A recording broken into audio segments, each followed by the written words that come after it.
plusieurs personnes n'ont pas compris quelque chose. La vie éternelle ne s'obtient pas par une bonne conduite, par des œuvres. C'est un don de Dieu.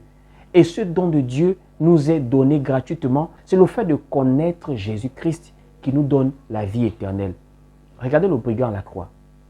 Le brigand à la croix ne pouvait pas être sauvé par une bonne conduite. Il était crucifié parce qu'il était brigand.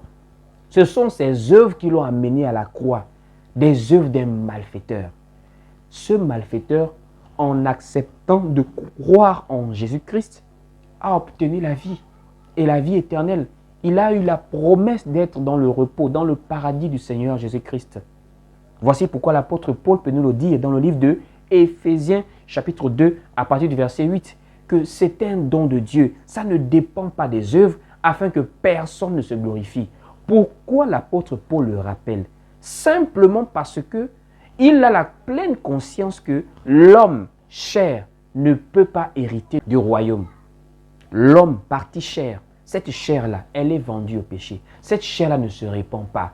Voici pourquoi même dans la foi, nous avons cette dualité dont nous parle au livre de Galates chapitre 5. Les désirs de la chair et les désirs de l'esprit.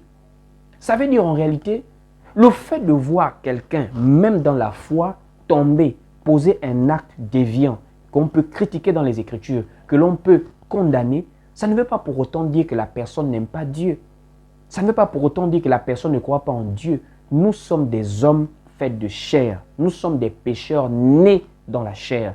L'esprit, c'est ce qui a été renouvelé. C'est l'esprit, c'est notre âme qui sera sauvée.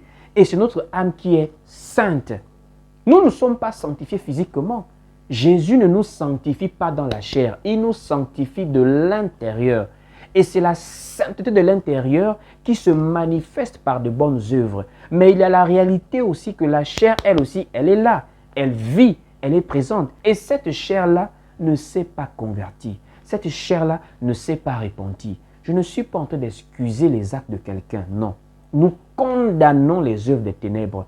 Même dans les Écritures, nous voyons comment l'apôtre Paul avait parfois des lettres où il imposait la discipline. Par exemple, aux Corinthiens, lorsque quelqu'un s'était mal comporté, il était mis sous discipline. On pouvait l'ôter, l'exclure du milieu de l'assemblée. C'est pour dire en réalité, si nous arrivons au niveau de croire qu'un chrétien, c'est quelqu'un qui ne vole pas, qui ne ment pas, c'est que nous n'avons pas compris l'évangile.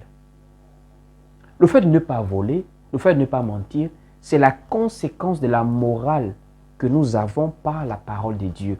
Mais ce n'est pas ça la nouvelle naissance. La nouvelle naissance, c'est d'accepter Jésus-Christ. On ne peut pas limiter la foi aux simples œuvres de la morale que tout le monde peut faire.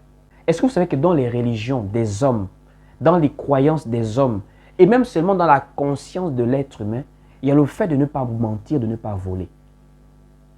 Il y a des gens qui ne sont pas en Christ, mais qui savent que mentir n'est pas bien.